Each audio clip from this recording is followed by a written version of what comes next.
नमस्कार। आदरणीय बुवा आमा, दिदीबहिनी तथा दाजुभाइहरू, म आज एक अत्यन्त संवेदनशील घडीमा तपाईहरू सामु उपस्थित भएको छु।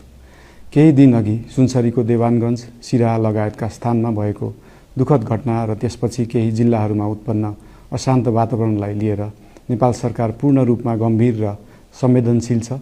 यस दुःखद घटनामा परि निधन हुनुभएका हाम्रा नागरिकहरू जयप्रकाश मेहता, ओम प्रकाश मेहता र गणेश यादवप्रति म भावपूर्ण श्रद्धाञ्जली अर्पण गर्दछु। साथै शोक सन्तप्त परिवारजनहरूमा नेपाल सरकारका तर्फबाट गहिरो संवेदना व्यक्त गर्दछु। घटनामा परि घाइते हुनुभएका सम्पूर्ण नागरिकहरूको शीघ्र स्वास्थ्य लाभको कामना गर्दछु।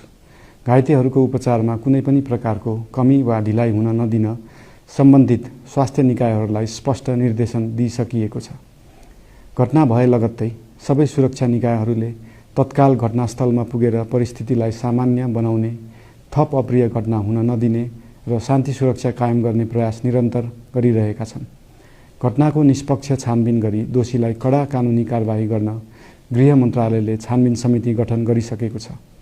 म सबैमा विश्वास दिलाउन चाहन्छु कि यो छानबिन पूर्ण रूपमा निष्पक्ष र पारदर्शी हुनेछ।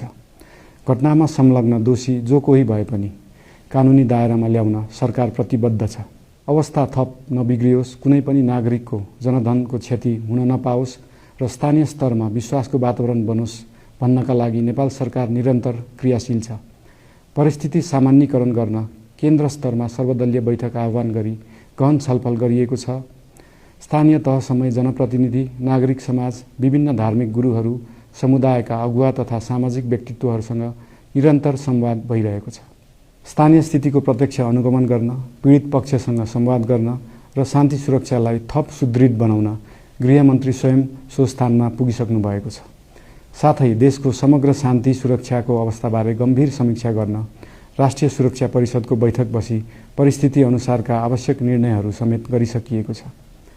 यस्तो संवेदनशील घडीमा सामाजिक सञ्जाल वा अन्य माध्यमबाट असत्य, अपुष्ट सूचना, अफवाह, घृणा फैलाउने सामग्री वा समुदायबीच वैमनस्य बढाउने अभिव्यक्ति प्रचार प्रसार नगराउन अनुरोध गर्दछु।